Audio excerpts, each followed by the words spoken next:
Darujhistan, the city of blue flame. Our eyes turn south to the last free city as we move further along in Gardens of the Moon. That's right, it's 10 Very Big Books, a Malazan Readthrough podcast. My name is Peter Bond.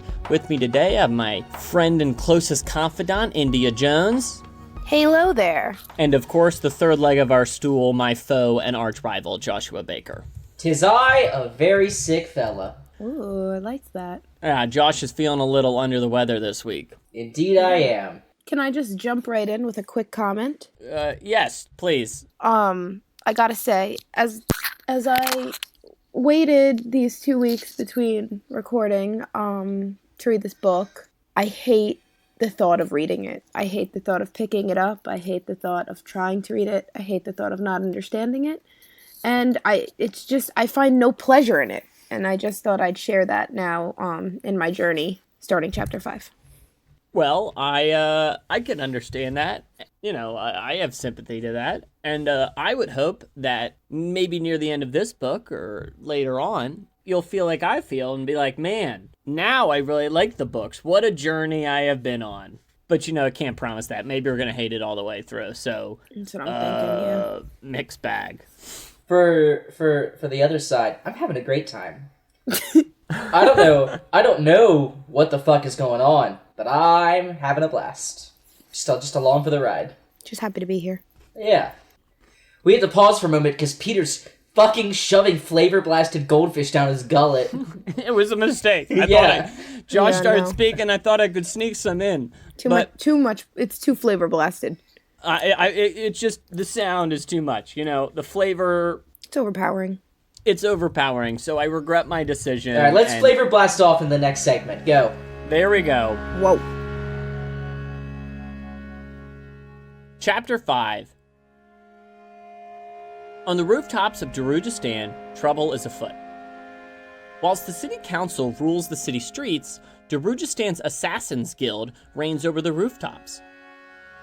Tallow, an assassin in the guild, is struck by a crossbow bolt and begins to search for his attacker. Crocus Younghand, a thief in the city, has slipped into the Darl estate. The young thief finds some valuables to take, but not before catching a glimpse of the comely young Chalice d'Arles sleeping in her bed. He slips out of the house only to be caught by Tallow, who has mistakenly identified him as his attacker. The two cross the city, and Crocus manages to dodge the assassin's attack by picking a coin up off the ground.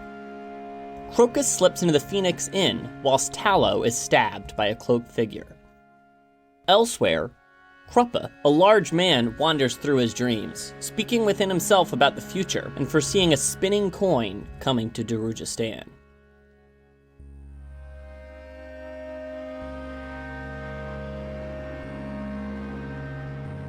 So Josh, we're coming here to a new setting, a new place, and this is our first introduction to kind of the characters within Darujhistan. What did you make of it? Well, first and foremost, Kruppe. Is that how you say his name?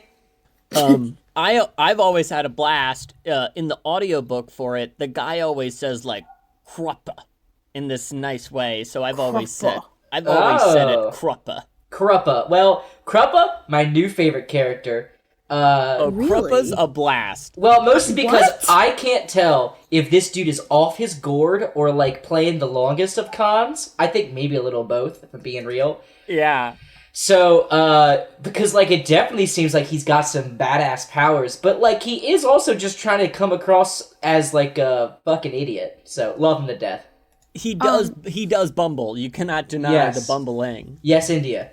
Yeah, I actually didn't feel that way at all, and I want to just confirm or deny, was his entire section a dream, or did he ever come out of his dream? It's like all a dream, from what I understand. And so he's like, oh, go ahead. Okay, no, wait. Okay, I know what you mean. Hold on. So, like, when he's like talking to those 6 people, he's in a dream. Those are him, kind of. And then the next time you see him, when he's like in the inn with real people whose names we've heard in other places in the city, that's like another chapter. That is real him. And then he has another dream sequence in chapter 7. Exactly. Yeah. He is a real person, but from what I've understood, because funnily enough, India, this only made sense once I read it explained to me elsewhere. Yeah, Josh pretty much nailed it on the head because I guess he's a genius. A cheater, you mean? What? It's like it seems like he's like talking to aspects of himself almost. That's Right. how, yeah. Yeah, because didn't he hang one of the aspects of himself? It looked like that, right? Like he doesn't It talk was- about it. Yeah. Yeah, He that was saw, sick. it was like a figure, and he was like, "Yeah, there's no place for you here, sir." Kruppe has a rich internal life, you know. Yeah, that was sick. India, No, what go did you ahead. think of some of the ne'er-do-wells who are on the rooftops of Darujhistan? The The what? ne'er-do-wells, you know. Bad boys. You're bad boys. Crocus or the Assassin's Guild, you know, all these bad boys that are hanging out. The guy who died, I didn't understand Crocus, the separation of Crocus and him at first. Like, they just Sure. randomly went into Yeah, a whole same. new guy, and then they used his name, and I was like, what? And then I was like, are they interchangeable? Okay, I like Crocus. He's the 17-year-old, right? Yeah. Him I like. He's a I young think that thief. he's adorable. Yeah, like I don't know what he looks like, but I'd imagine that he's just like a little guy, just out here. A cutie. Yeah, and then he saw the girl naked and got embarrassed, Yeah. even though he sees whores all the time. Yeah, I think that's, yeah, I like that too. I like his little, I don't know, it's kind of a, like, He seems to be happy-go-lucky. If I don't yeah, know. in a way, naive almost, you know, like. Yeah. Yes. Yeah, he's boyish, right? Can I real quick hop back on Talos? Sure. Do you know, if there's one thing I love, it's getting introduced to a character and them immediately dying. Dying out of literally, I was like, this can't be serious. Like, I he's was gonna like, make oh, it. this He's Talos got guy it. seems like a badass. Yeah, ew. Nope, he's dead. That's so funny. That's so funny because, you know, I after I moved on to the second book, I was like, well, I never need to touch this book again. So it's been a second since I read the book, so I get to it. And I'm like, Tallow, man, I have no memory of this character whatsoever. And then that quickly was resolved. I was like, I see why I do not remember And this that's particular. why. And that's something that'll happen throughout the series. That will, like, you'll only duck into a point of view for just a little bit, and then there are kind of, you know, other characters who you spend a lot more time with. Gotcha. Well, like, once I understood that they were just, like, going back and forth by paragraph, I kind of liked it, because he would, like, Tallow, or whatever his name, would do something, like, in the part where he heard something, and then it was actually the other guy, not the bad guy, and then he was like, oh, I dropped something, picked it up, and heard something over his head. I liked that part. But that's it. It's the only thing I liked. And also Crocus, and the dream sequence was all right.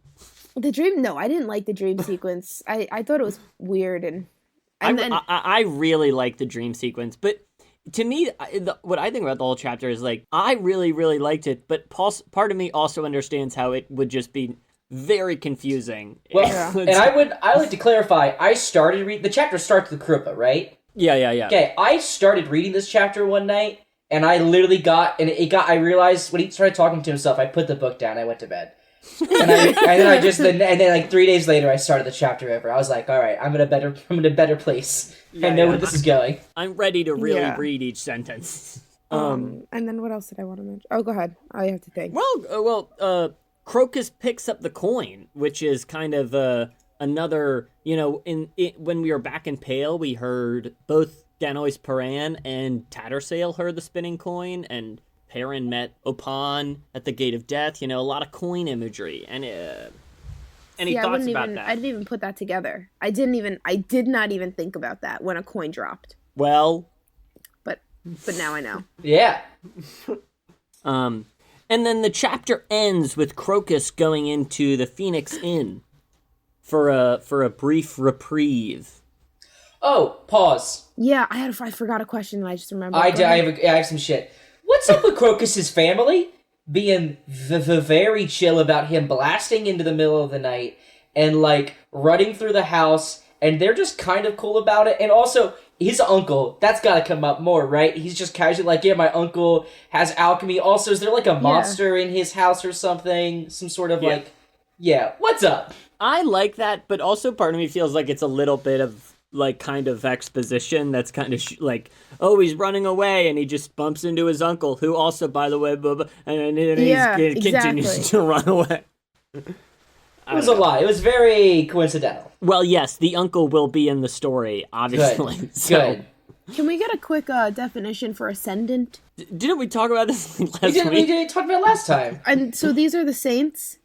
Yeah. Well, yeah. Okay, great. Just wanted to clarify that was still relevant. They're mortals that become, like, they ascend, you know? Yes, they're like kind of gods. Yeah. Got it. Just making sure. Like Arnold Schwarzenegger. Sure, Precisely. something like that.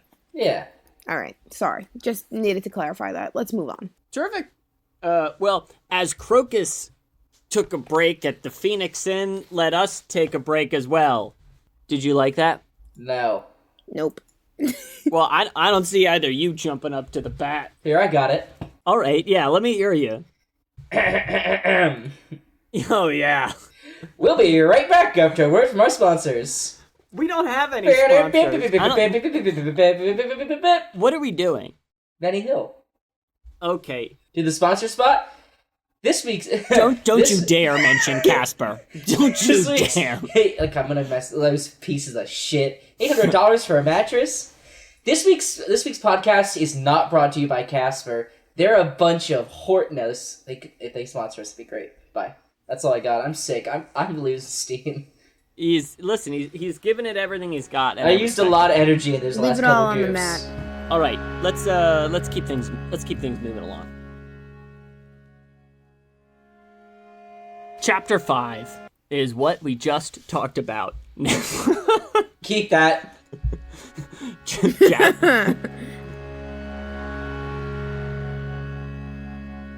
Chapter 6. Circle Breaker stands guard at a city gate. He is the city guardsman acting as a spy for the Eel, the anonymous puppet master behind many in Darujhistan. The spy Circle Breaker watches a councilman leave the city. The councilman is Turban Orr, a member of the city council wishing for Darujhistan to declare neutrality. The city council is squabbling over this. Other councilmen feel it is futile or do not wish to support it. To try and gain political support in the city, he has come to High Alchemist Baruch to try and gain support of Darujhistan's wizards. However, before Turban Orr has arrived, Baruch has had another visitor. A great raven from Moonspawn named Crone has come to speak to Baruch. Crone finds him as he reads a letter from the Eel. The great raven has come to herald the arrival of the Lord of Moonspawn. Turban Orr and Baruch now meet. They squabble over the declaration of neutrality. The vote comes in but 2 days. They both speak of the slaughter in Pale and worry that the same may happen to their beloved Darujhistan. Finally, Baruch rejects the declaration and Turban Orr leaves. Ralik Nam, an assassin, waits on the rooftops of Darujhistan. He has been watching the Lady Simtal and her lovers, taking notes of the many politicians to come through her door. Sitting with a crossbow, he spares Simtal and kills her lover, the Lord Lin. He hears a spinning coin. Afterwards, Ralik Nam heads towards the Phoenix Inn, but not before speaking with Ocelot, leader of his assassin clan. The assassins believe outsiders have come to wage war on them. Many suspect the Imperial Claw. Back with Baruch, the Lord of Moonspawn arrives. Animander Rake, a member of the Tistiandi. He speaks of Moonspawn's strength. The fortress lies south of Darujhistan, with nothing but children and elders within. The sorcerers of the city were sent north, for Animander was unprepared for the attack by the Malazan. Animander Rake and Baruch make an alliance, after Baruch agrees to surrender any wizards to him that deserted before the Battle of Pale. Finally, at the end of this long night, we see the Phoenix Inn. The thief Crocus Younghand, the assassin Ralik Nam, and Kruppe are all playing cards together, along with Murillo, a noble, and Coll, a passed-out drunk.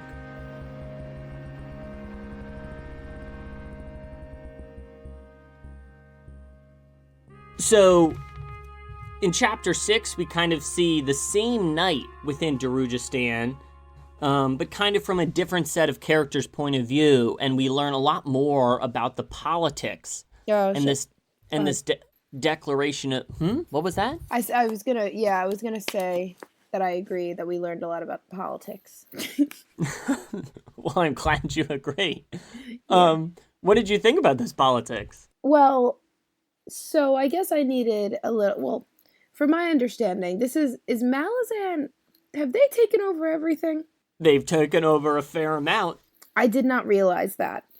So Darujistan's the last free city. And they're ruled just by, like, little pretty boys that like whores. I mean, that's their army, right? What was that? Well, from my understanding, everybody that their defenses are just little rich, just boys with jeweled swords. So Turban Orr, the councilman, is like our army is an army for show. It's a decorative army. It wouldn't match the strength of the Malazan Empire. Right. And so I don't understand why everybody is just so hell-bent on... I just don't see how they can... I mean, I assume that there has to be a huge story with these two places, because what else would this book be about? But really, if I agree with Orr in that, let's just lay our swords down. We're not going to win this. Is that not his name? Turban Orr? Yeah, the councilman petitioning for neutrality. I agree with that. I was on his side. Josh, what do you think? Oh, I super disagree with the councilman. Why? Well, you just want a good story. No, well, yes. Yes, and I'm a sucker for drama. No, he loves the gossip. Because I love that hot goss. Always spilling tea. How many more things can I say? It definitely feels like if they neutrality for them, like, they're trying to say that, like, nothing's gonna bad happen to them. But I'm pretty sure the Empress is crazy, and she's just gonna kill everyone. Lasine is known for purges. It's part of her personal style. Yeah, so, no. But, I mean, I also understand the thought process of, because I get both sides, right? Because if it's, if you resist, you're gonna die. Right. Right, there's no one to help you. You're the last free city. I mean, yes. How did that happen? Well, the Lord of Moonspawn. I was getting ready to say yes. The Lord of Moonspawn is there, and that's definitely a powerful ally. But it's that motherfucker can just moon away again. It's like. Well, it's true. He does moon. Yeah. So as much as I want, as much as you want to believe in him, he's got no real stakes in this. So resistance is futile, but also. Well, he has no stakes outside of that he opposes the Empire more broadly, but not necessarily through this conflict. Right, but on the other hand, if you don't give up, you're definitely just giving them free reign to come in and slaughter a lot of people. So it's a lose-lose to me, unless you resist and win, which seems highly unlikely. Well, we'll agree it's a lose-lose. I think it's a complicated issue, which is part of what makes the conflict interesting.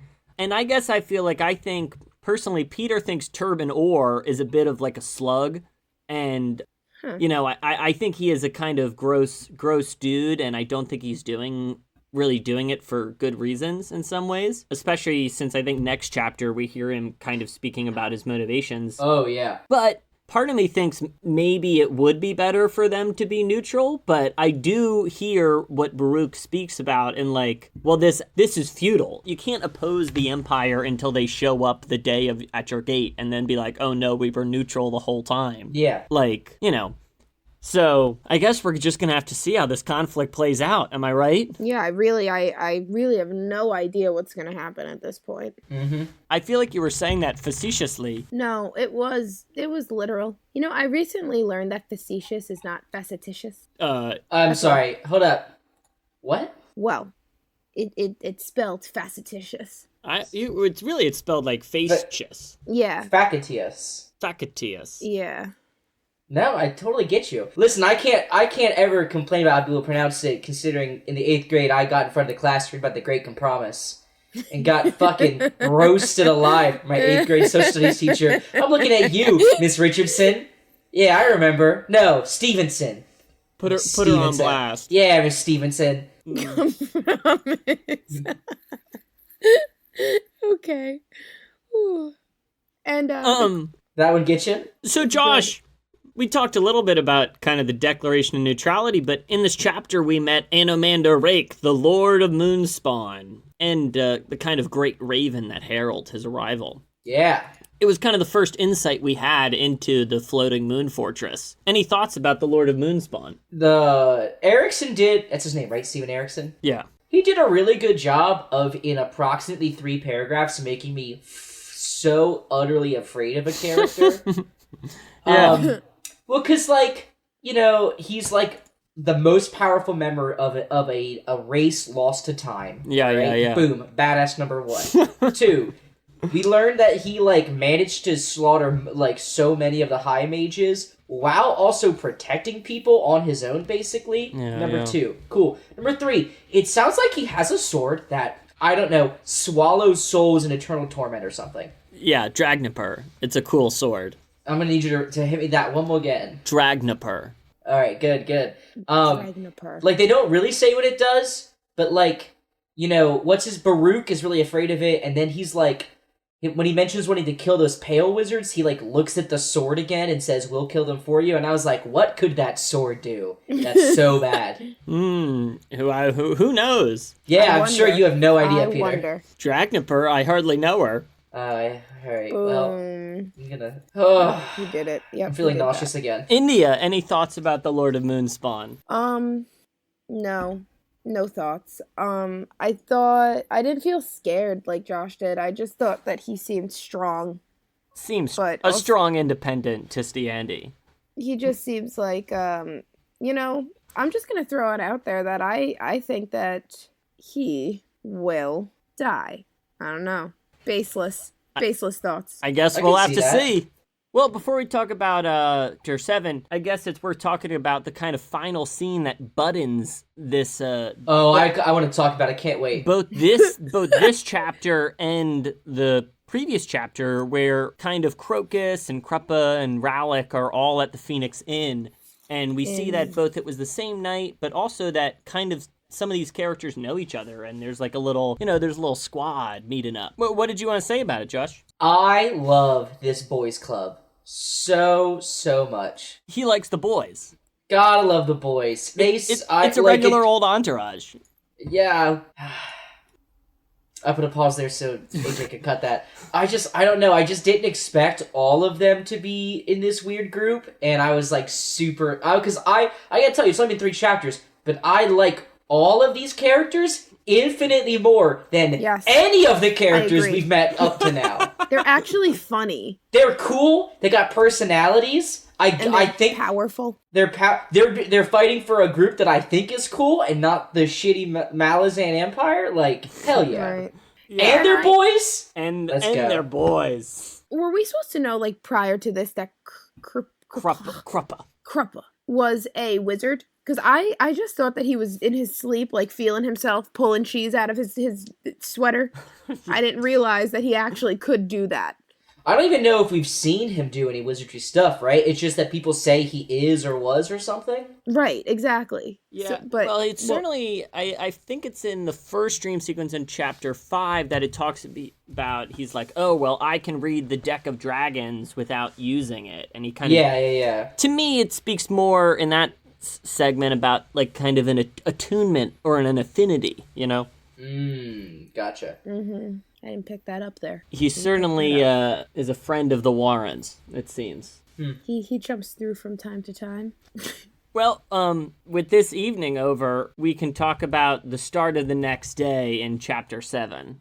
Just really quickly, actually. Why does he refer to himself in the third person, though? That's Kruppe's thing. And if so annoying. I think it's going along with like the is he crazy or is he like a mad genius? Listen, if you're just not kind of adding to it. if you're not into that, you're not into me, and I don't know what to tell you. So If you're not into that, you're not into India. You're not into Peter. We gotta talk in third person now, guys. and Peter is going to start talking that way. Josh is it. Chapter 7.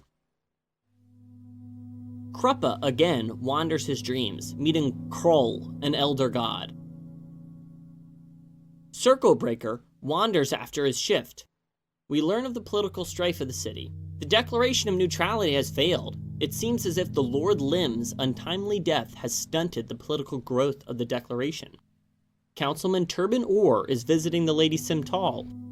Orr believes the best path forward is peaceful Malazan occupation, and wouldn't mind becoming a Malazan High Fist and seeing some Darujhistan nobles culled along the way. Murillo, a noble gadabout from the Phoenix Inn, is having an affair with Turban Orr's wife.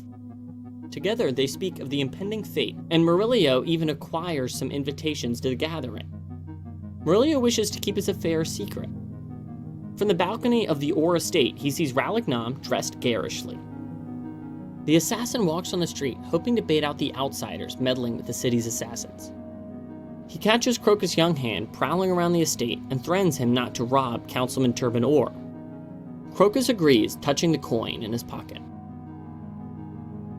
Crocus then heads off to try and track down the pawn shop where Kruppe has stolen the valuables he had lifted from the Darl estate.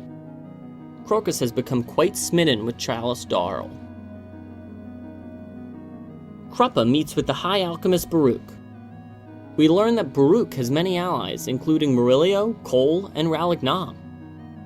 Together, Kruppe and Baruch speak of the Assassin's War on the rooftops of Darujhistan. The Malazan march towards the city and Opan's influence on the city. They decide it's important to keep a watch on the coin bearer, Crocus Younghand.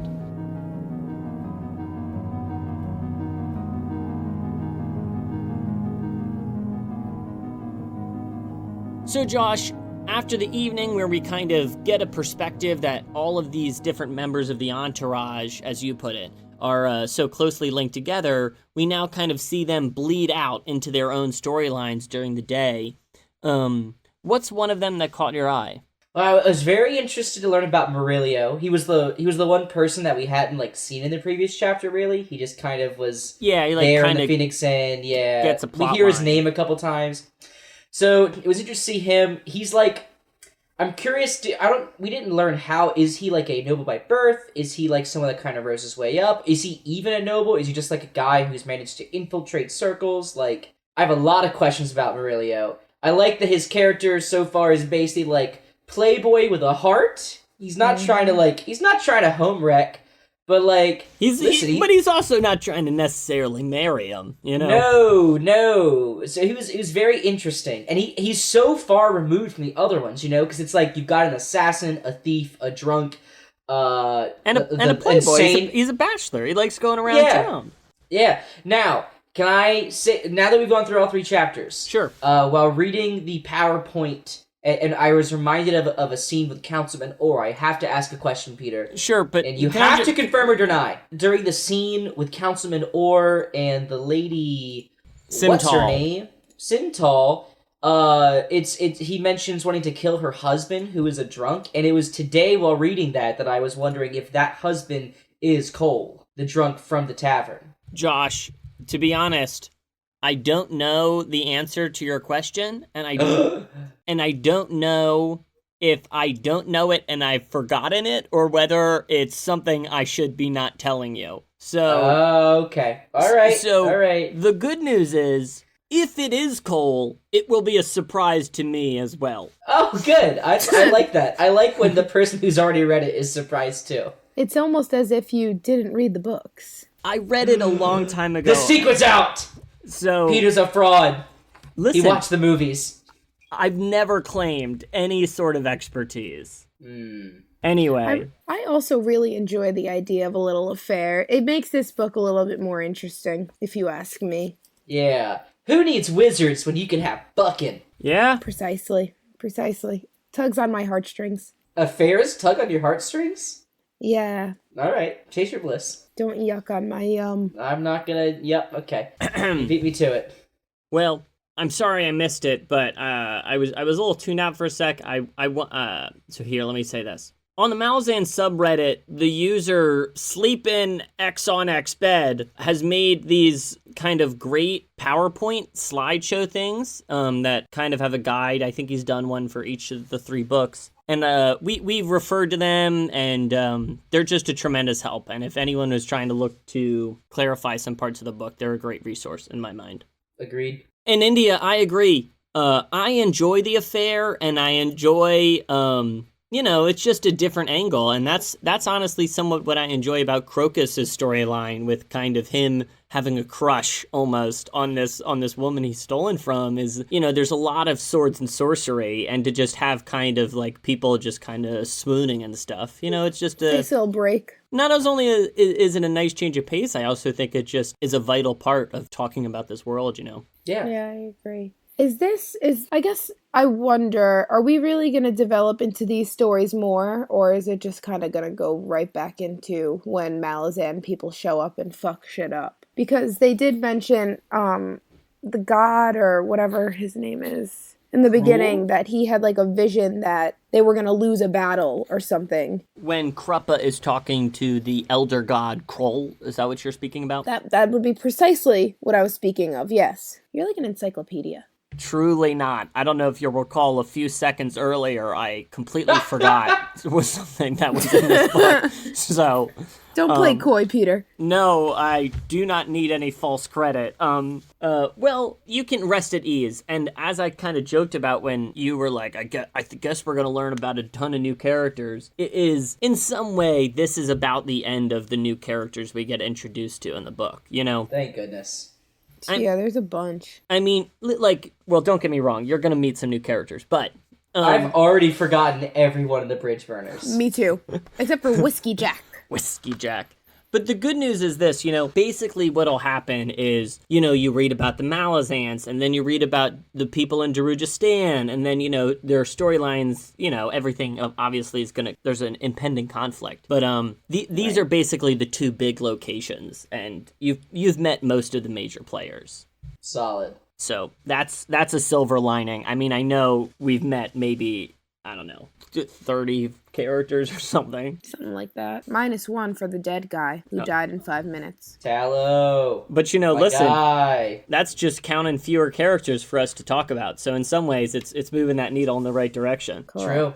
Just a closing question that I didn't ask before. Sure. That I should have. Is this why is it glowing with a sapphire light? One. Second question, is it a rich area? Because sometimes it seems really poor, and then other times it seems really rich. Well, it really depends. There's a real class difference. You know, some people are rich in Darujhistan, and some people are very poor. And as in most places in the world. The sapphire light, I again was using that PowerPoint, was reminded that it got built on like a mountain of natural gas, and so like it has like lanterns and shit that are powered by it. Yeah, there's lanterns of blue light. That's like why it's called the City of Blue Flame. Yeah, it's sick as shit. Yeah, it is. It's a very evocative image. Darujhistan.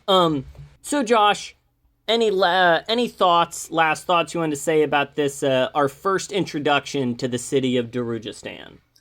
I like everyone here more than I liked anyone in the first 4 chapters. Fuck the bridge burners. Darujhistan for life. India? I too stand with Darujhistan, but mainly I stand with Crocus, and I'm just excited to Stop. How is their battle cry not "We Darujhistan together"? So, as always, you can send us an email at 10verybig and we're on Twitter, same place. You know, tell a friend, you know, where anyone's looking for help on the books, here we are. You know, going forward, we're going to go read about, we're going to go back and talk about the squad of bridge burners headed towards the city to help sabotage it and take it for the Empire. India, do you have any predictions for what the bridge burners are going to be doing once they get to Darujhistan? I think the bridge burners are going to be burning bridges, baby.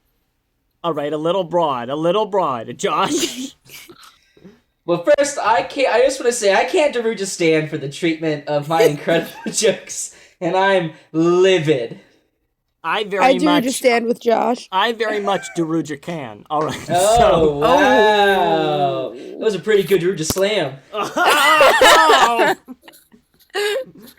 All right. Okay. My prediction is that we're gonna, I don't know, I mean, imagine by the end of this book, there's gonna be some conflict between these two groups of characters that we know. Wow, what a safe prediction, Josh. Yeah, I imagine the next episode, I imagine the end of the next I didn't say episode, I'm tired. It's like the end of the next chapter. It's like, I believe. It's like Word TV.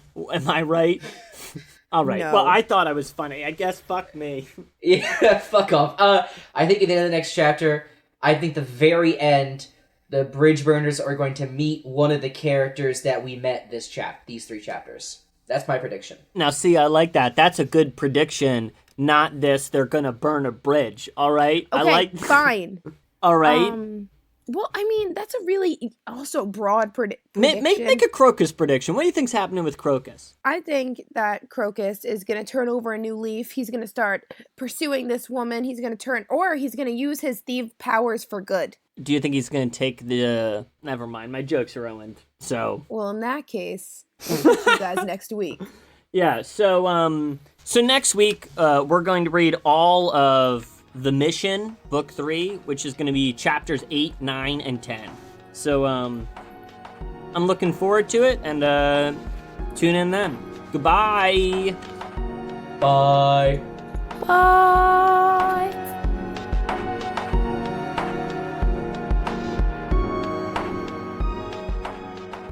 Hey everybody, producer AJ here again. Just want to keep saying thank you for the continued support and for all the feedback that we've been getting from the community. It's really, really amazing. We also want to thank Dan Gesrick for making our logo. You can follow him on Twitter at Dan Gesrick for the hottest Game of Thrones takes. And the music from the show comes from Amaranthin's album Simulant Rain, which you can find on Bandcamp. Links to their pages will be in the show notes, and 10 Very Big Books will be back in 2 weeks. Thanks for listening.